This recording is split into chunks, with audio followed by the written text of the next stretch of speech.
Hi, everyone. I'm happy to be making this recording for you all. Thank you to Dr. Sajpal for inviting me to give this talk. Today, I'll be talking about quantifying order within chaos, an exploration of results and unsolved problems in Ramsey theory. My name is Gabriel Elvin, and I'm an assistant professor at Cal State San Bernardino. All right, let's get started. So first, what is Ramsey theory? Well, it's a way of, or a study of finding how order appears in large structures. And you can imagine there might be lots of applications, and there are in math and computer science, such as communications, information retrieval, decision making, complexity theory, and it really also shows up in a lot of areas of pure math like number theory, algebra, and topology. So we'll learn graph theory in one slide. I mean, not really, but we just need some terminology that I'll be using throughout. So if you're not familiar with graphs, this should help. Graphs are just networks or a bunch of dots with some lines connecting some of them. But here's an example of a graph. And the dots are called vertices or a vertex, that's the singular. And a line between two vertices is called an edge. And we're not so concerned about when edges cross or not. That does not count as a vertex, just the things that we define as vertices up front. We're not focused on when edges intersect. And then we also need the notion of a subgraph. So that's just any subset of vertices and edges of a graph that is itself a graph. So that highlighted portion there is one example of a subgraph. And then there's one special type of graph that we'll be using a lot, that is KN, called the complete graph on n vertices. So it's just all possible edges are present. For every pair of vertices, there is an edge. So it's the maximum number of edges that you could have. And this is a K10, for example, because it has 10 vertices. Okay. Now we're going to look at 4 examples that all have a similar flavor but show different variations on the same type of problem. So the goal here is to try and color the edges of the K4 on the right using just red or blue. And we're going to try and make the fewest number of monochromatic triangles possible. So by monochromatic, I mean all one color. So we don't want any, or we want to avoid as best as possible making any red triangles or all blue triangles. And you can think of these as K3 subgraphs as well if you want to incorporate that terminology. So it doesn't really matter how I start. Let's just start with a red edge on top, and I'll be daring and put another red edge. So we're in danger of making a red triangle, which we don't want to do. So to avoid that, let's put a blue edge on the right, like that. Okay, and then can make another blue edge there. Nothing bad is happening yet, but now we might want to make put the edge on the bottom red to avoid that blue triangle. And then on the left, we would want a blue edge. And we actually successfully avoided making any monochromatic triangles. And the way we're going to quantify this is through a proportion. So we look at the minimum number of monochromatic triangles divided by the total number of triangles in the graph. Like distinct triangles, they can share some edges, but as long as there's some distinct vertex, then they're considered distinct triangles. So this K4 has 4 triangles, and 0 of them are monochromatic. So our proportion is 0 out of 4, or 0. Can't do any better than that. So there we go. That's the name of the game. But the real question is, what happens for, instead of K4, what if we have a very large Kn? Like so. So the first question, avoiding monochromatic triangles. Let's say we have 1,000 vertices. Um, K1000, so 1,000 vertices and just so many edges. Um, then what's the minimum proportion of monochromatic triangles that we could have? So as you can guess, it's probably, well, maybe, I mean, I'll tell you, it's not zero. Um, there will be some. And so if we look at this table, I'll highlight this here, right? This is the one we just did. So for 4 vertices, we found a coloring with 0 monochromatic triangles, so the proportion is 0. For 5, we could do the same, actually. But once we hit 6, we are forced to have a monochromatic triangle, and that's kind of a classic starting point in Ramsey theory, if you've seen that example before. But one thing you often is not presented is, well, you're actually guaranteed 2 monochromatic triangles. You can't just have one. You'll always have at least 2 when you have 6 vertices. And so you can, soak in this table and the plot on the right, and maybe try and guess, think of this as a limit, right? So as n is approaching infinity, what is the minimum proportion approaching, if anything, right? It's definitely not obvious that the limit would even exist. But maybe, is there some sort of horizontal asymptote that this sequence of dots would approach? And how hard of a question is that to answer? So this question was answered in 1959 by Goodman. And it turns out that the minimum proportion of monochromatic triangles approaches 1/4, nice clean fraction there, as n goes to infinity. So you're essentially always guaranteed to have about 25% monochromatic triangles out of all the triangles. And so if you look here at this, I mean, this is not a K1000. I think it's 15. You would say, okay, well, between any three vertices, there's a triangle there, and is it monochromatic or not? So you'd count it if it is, and you wouldn't if it isn't. And you're basically trying to avoid as many of those substructures as possible. So we're trying to avoid. So even if you're trying, you do the optimal strategy for coloring, you still will have at least 1/4 of them be monochromatic. And this is actually an optimal coloring that I have here. It will be revealed later how this coloring is constructed. Okay. So, new question. Should feel very similar to the previous question, but now we're avoiding monochromatic solutions instead of monochromatic triangles. So we can be given an equation like x plus y equals z, and let's try and color the integers 1 through 5 just using red or blue while making the fewest number of monochromatic solutions possible. So what do I mean by monochromatic solution?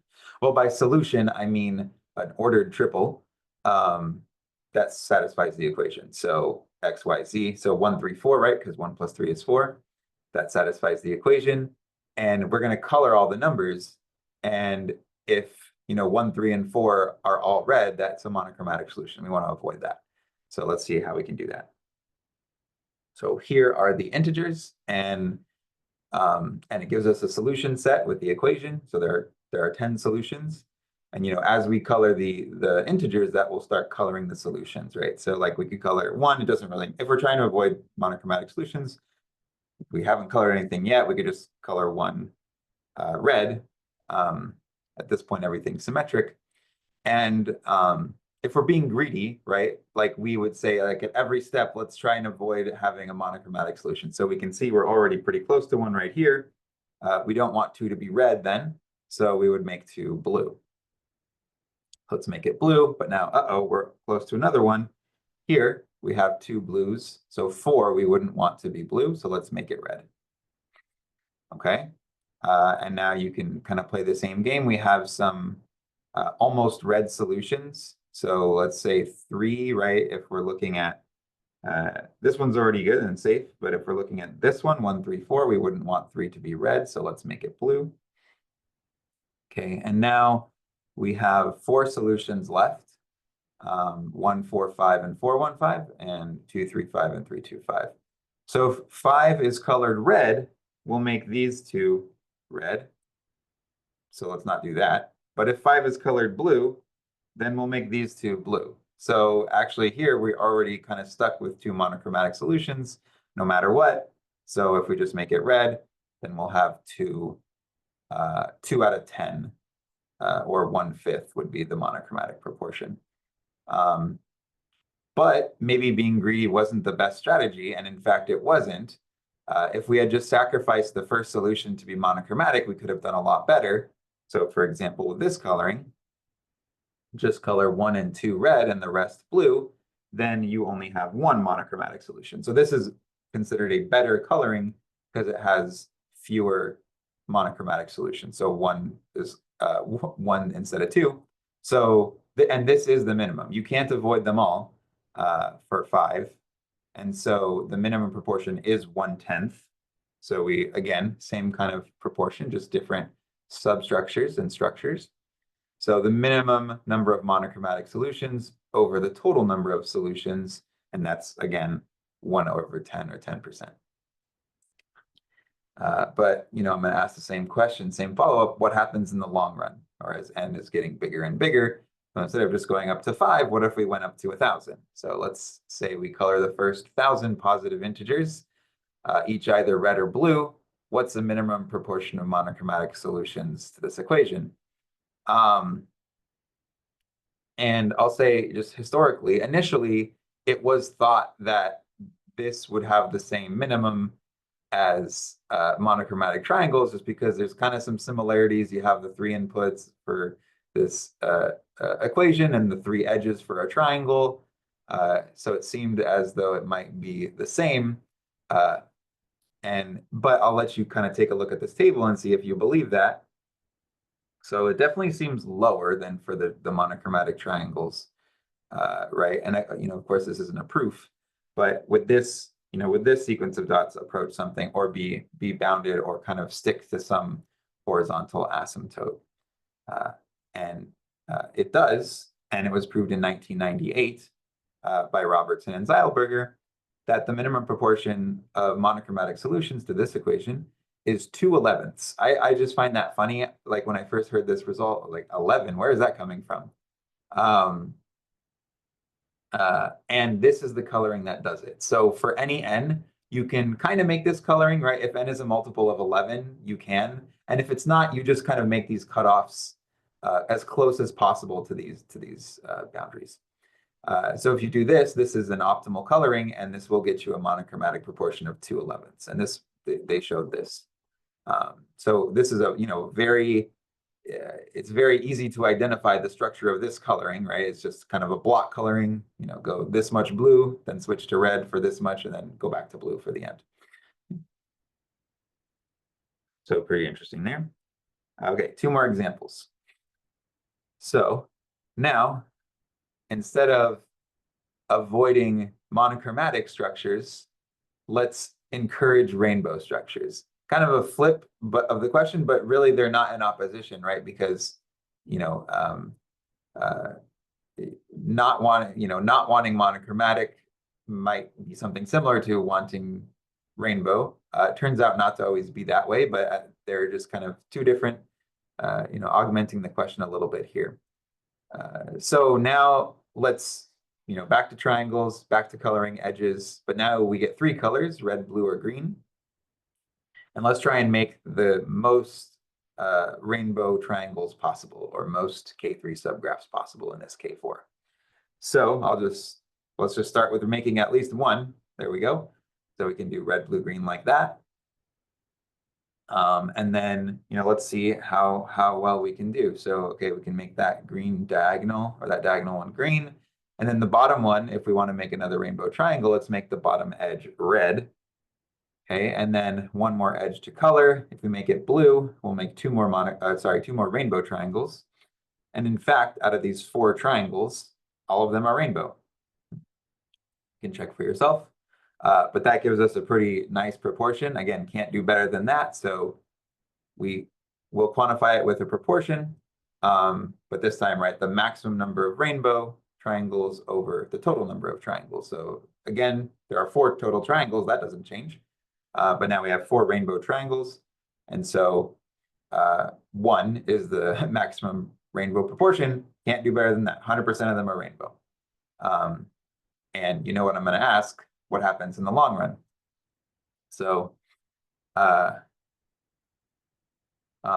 so for a large number of vertices, again, let's say 1,000, or your favorite big to medium to big number, what's the maximum proportion of rainbow triangles in an edge-colored complete graph on n vertices? So we can absorb the information in this table. We can look. So even at 5, you can't do 100 you can't do 100% anymore. 70% is the best you can do. And it looks to decrease, but how much does it decrease? Does this approach something as n goes to infinity? If so, what does it approach? And this was answered a lot more recently. So what we had for monochromatic triangles, 1959, for monochromatic solutions, 1998, and this one, I believe, 2017. Well, let's just look at the next slide. So yeah, it was proved by these 6 authors in 2017. The maximum proportion of rainbow triangles approaches 2/5. So, so the best you could do, the most, oh, sorry, I said monochromatic, I think. The most rainbow triangles you could have would be 40% of the total. And so full disclosure, this coloring below is not optimal. It's just random. But I kind of just wanted to have a pretty picture here. And, again, just remind us, like, so what's the game here? We look, at any triple of vertices, kind of see, is this rainbow? If it is, we count it. If it's not, we don't. And we just want to make as many of those as possible. And so that maximum would be 2/5. Okay. One more.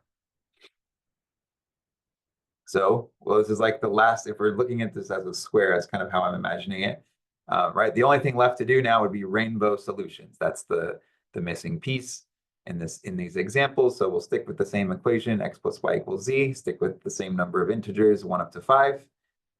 Let's get 3 colors, red, blue, and green, and we'll make the greatest number of rainbow solutions possible. So how could we do that? So again, solutions just order triples, and we want triples with all 3 colors represented, right? That would be a rainbow solution. So same solution set. Solution set doesn't change, but let's see how we can color it. So 1, again, doesn't matter how we color it. And then, this one has no hope of being rainbow because it already has 2 reds. But if we just make 2 blue and 3 green, then we can get some rainbow solutions right here. Right, so we got a couple there. And now we can look, okay, so what should 4 be if we want to make some rainbow solutions? Well, I see we're kind of on the verge here, so we can make it blue. We can make it blue, and then that would help us out, give us a couple more. And then for the last one, right, 5, again, it kind of doesn't matter a whole lot. Well, we have a couple options. If we make 5 green, it'll make these 2 rainbow. And if we make it red, it'll make these 2 rainbow. Won't change. I don't remember which one I did, but let's see. Red. Okay, I guess I picked red. So how many do we have? We have 1, 2, 3, 4, 5, 6. So 6 out of 10. And again, this proportion, how we quantify it, right? Maximum number of rainbow solutions over the total number of solutions. And that's going to be 6 out of 10, or 3/5. Okay. So already we can't get 100%. But we can ask what happens in the long run. So, for n equals 1,000, what would this maximum proportion be? And what would the coloring look like that gets us this maximum? So we can look at the table. and see. It's definitely kind of, it's decreasing, not quite monotonically, but overall seems to be decreasing uh, in the long run. But what could it be decreasing to? What do we think? Well, actually, this question is unknown. Um, uh, so we don't know what the maximum is here. There is a conjectured maximum, and I'll show you the coloring that achieves the conjectured maximum. Um, it's, again, very nice and easy to describe. You just go up through 2/5 n, or as close to that as you can if n isn't a multiple of 5, just alternating red, blue, red, blue, red, blue, and then you switch to green, blue, green, blue, green, blue the rest of the way. And that will get you a 2/5 proportion. No one has found a better coloring than that, but no one has proven that this is the best coloring. And this was conjectured in 2017. And one thing I want to highlight before we move to the next section that I thought was kind of cool was, if you look at these examples, I didn't intend for the results to be chronological, but they were. So for monochromatic triangles, right, that was Goodman 1959. For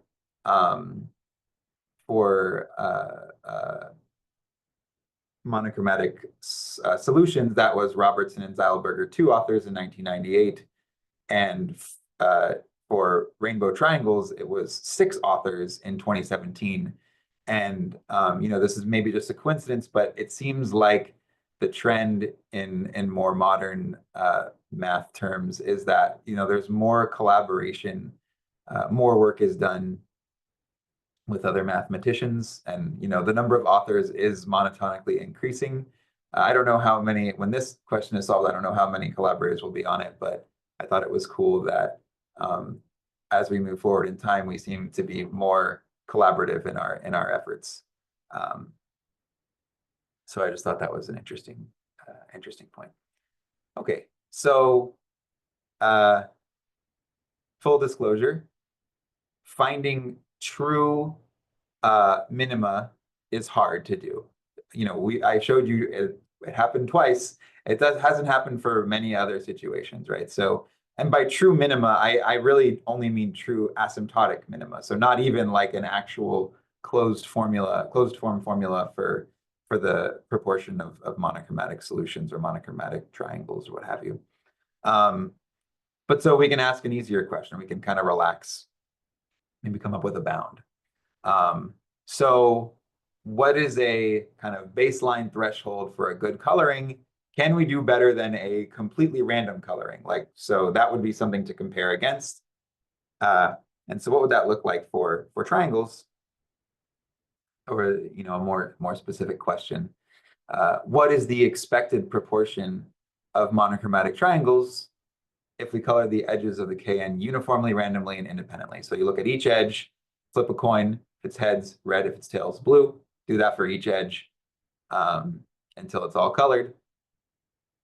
And whatever that number is, right, we'll try and beat that number. We'll try and find the coloring that gets us fewer than what random would get us. Okay.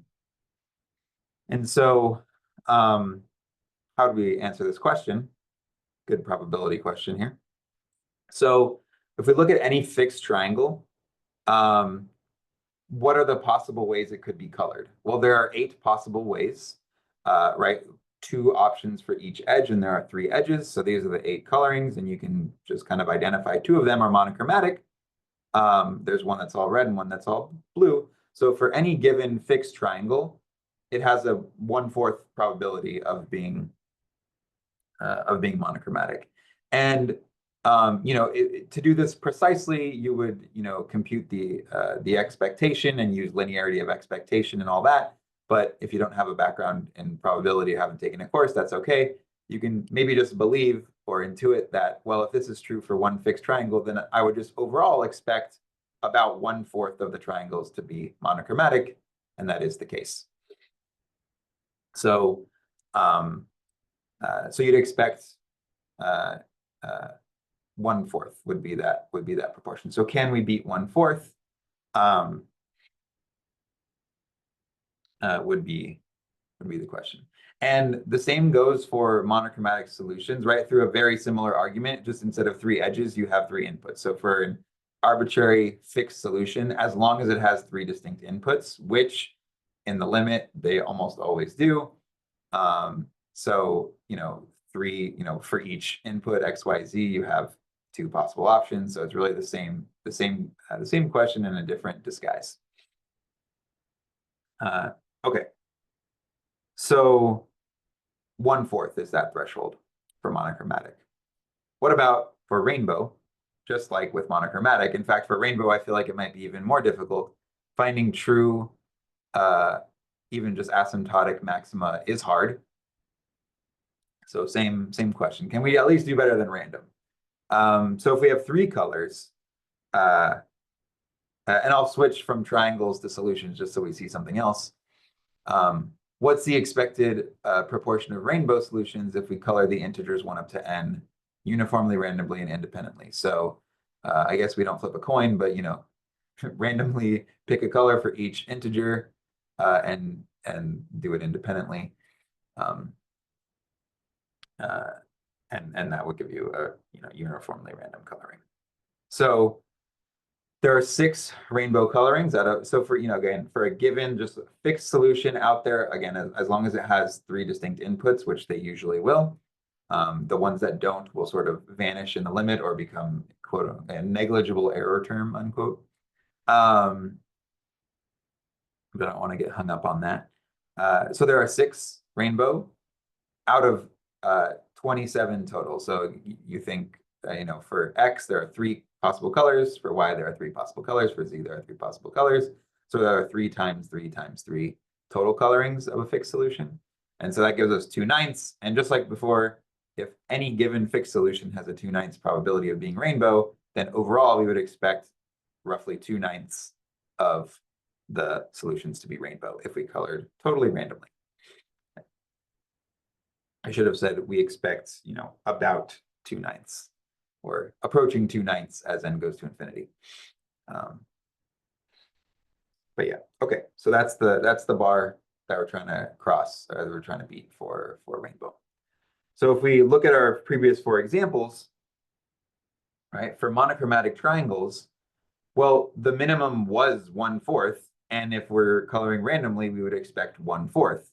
So we actually cannot beat random, which again, maybe should surprise you, right? Like this is saying that the optimal coloring, the best coloring you could do is just to color randomly.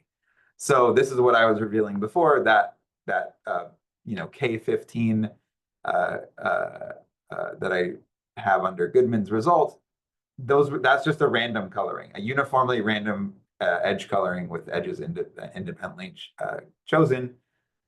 And that's essentially how you would optimize, how you would get the fewest number of monochromatic. So if and that's a nice way of saying, like, well, don't try and come up with a good coloring. You might as well just color randomly. You don't have to put in effort, and you'll still essentially do the best possible, at least asymptotically.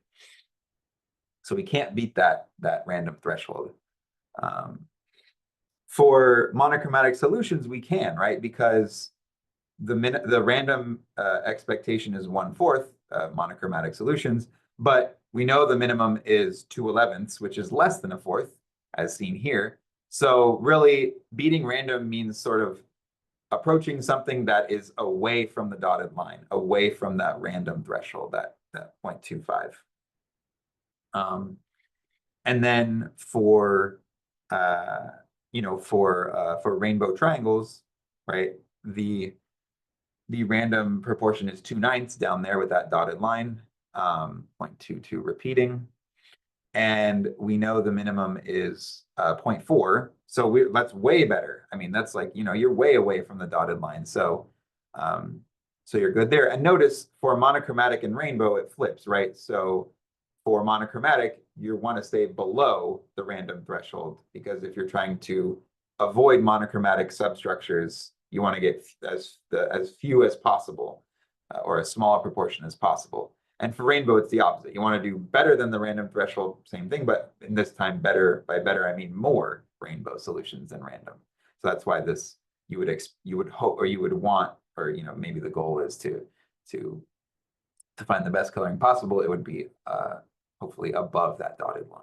So it flips for monochromatic and rainbow if you compare 2 and 3.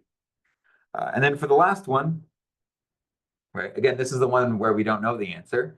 We know, but we do know we can beat random, right? Because we have that coloring in terms of n that I showed before that gets us that 40%. So we don't know that what the maximum is here, but we at least know that the maximum is at least 40%. We don't know if we can do better, but we know it's at least that much. So here we've sort of, by relaxing the question and just kind of beating this random threshold, we can classify this as saying, oh yeah, we can beat random here. So even though we can't find the maximum yet, we can still at least say that we can do better than random. Okay, or better than uniformly random. All right. So there are lots of ways to vary this question. You could increase the number of colors allowed, right? Whether you're trying to avoid monochromatic, you could try and avoid monochromatic solutions with 10 colors. You can try and find as many rainbow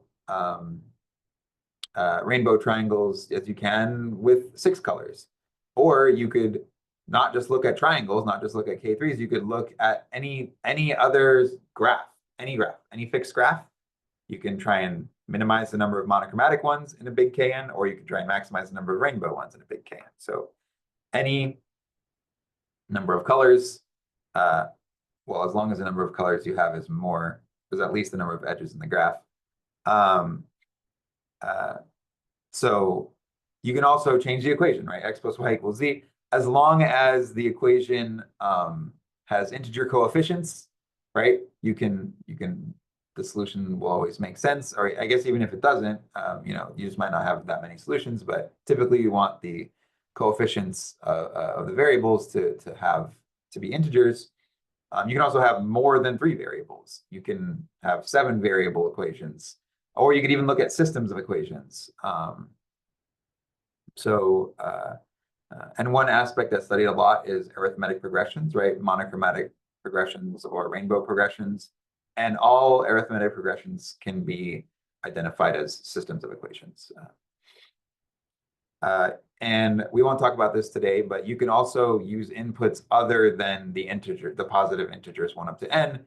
You could, for example, do the integers mod n, or kind of the most general is, any finite abelian group, if you're into that sort of thing.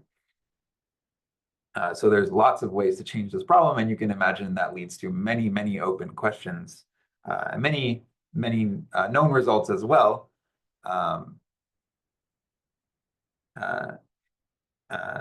But many more open questions. Okay, so let's put some names to this classification of beating random or not. So and again, you can now imagine this for any equation or any graph, and whether you're minimizing monochromatic substructures or maximizing rainbow substructures. If random colorings are optimal, we call the substructure common. And if random colorings are not optimal, we call them uncommon. But we also need to specify the number of colors that we're using and whether we're minimizing monochromatic substructures or maximizing rainbow substructures. And so you really need a little bit more of a description on the common, uncommon terminology. I'll just kind of do that with examples. So we know from the first example that the triangle is too common, right? Because when you use 2 colors and you're trying to minimize the number of monochromatic triangles, you cannot do better than random. So random is optimal, and so we call it common. But we say 2 because we're using 2 colors. X plus y equals z is too uncommon, right? Because when we're using 2 colors, we can do better than random. We can do better than the 1/4 threshold. We can do, 2/11 is the best we can do. So that beats random, so we say uncommon, but we have the 2 because it's 2 colors. And then for the third example, right, the triangle is 3 uncommon, but we want to say rainbow uncommon because we were talking about it for maximizing rainbow solution. So we can, that 40% is much higher than the 2/9.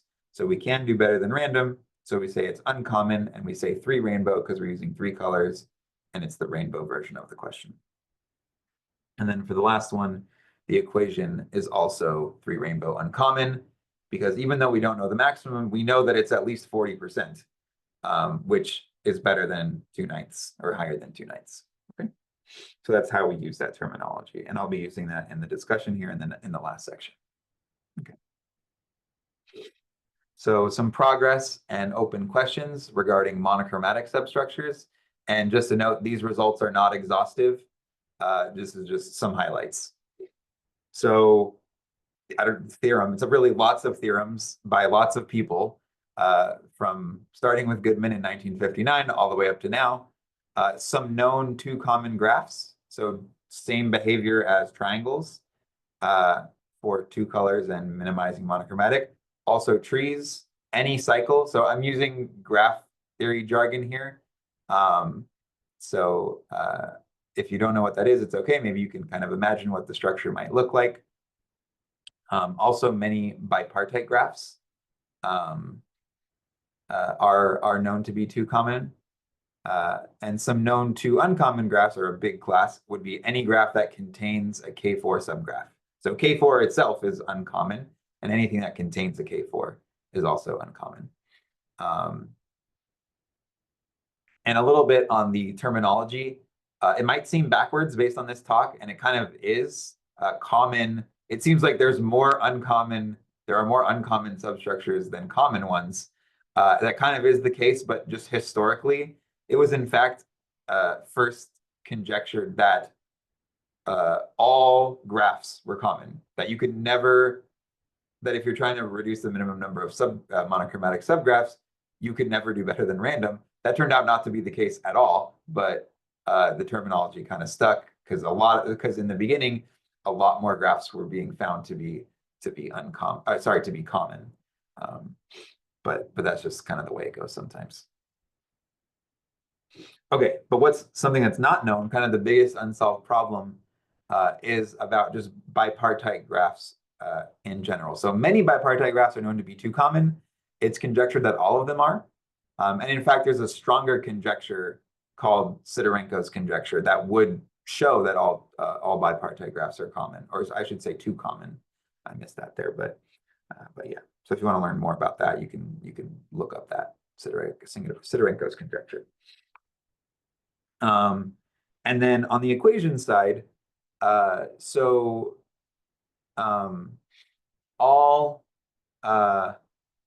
3 variable equations are 2 uncommon. So you could look at x plus y equals z, or 2x plus 7y equals 3z. You can change the coefficients to whatever you want, as long as you have 3 variables and as long as the coefficients are integers. I should say, like, non-trivial, so like you have to have at least 1 solution, and no coefficients being 0.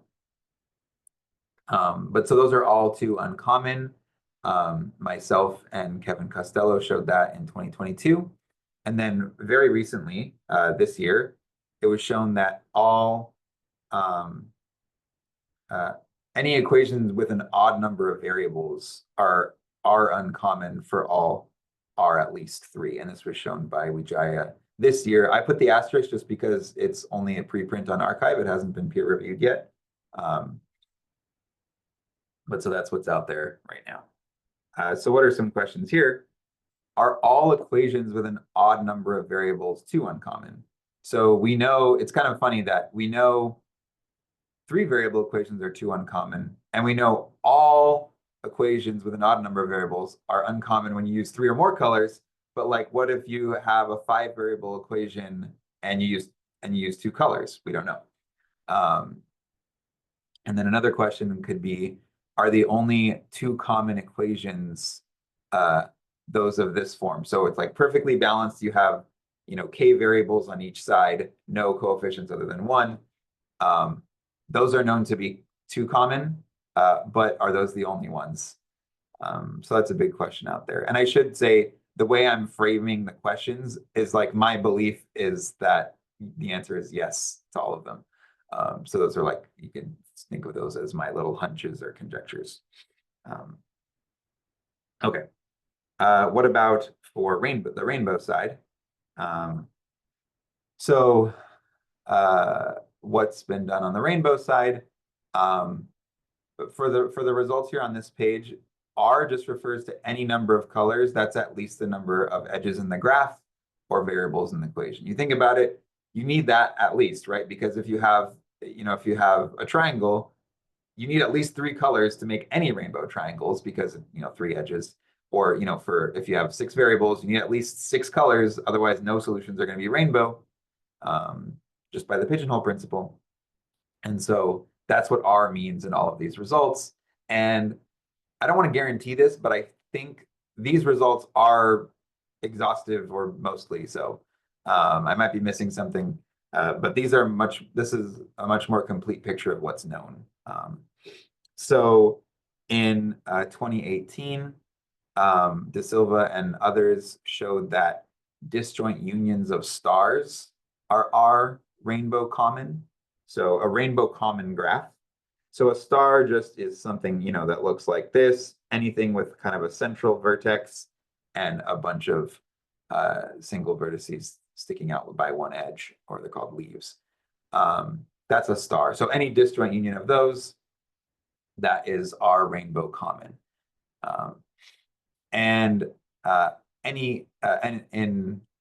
2024, again, this is just a preprint, but Sun showed that any graph that contains a cycle is our rainbow uncommon. And so the gap here is,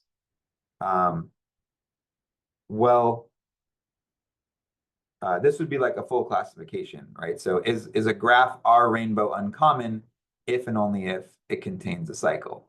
So that second bullet point shows one direction of that, right? If you contain a cycle, you definitely can do better than random. You can get more rainbow subgraphs. But if you don't have a cycle, then are you common, right? Can you not do better than random? So the only example of that is disjoint unions of stars. Another way of framing this in the graph theory jargon is, are all forests common? We have one example, disjoint unions of stars, but there's some missing pieces there, obviously. Okay. And then on the equation side,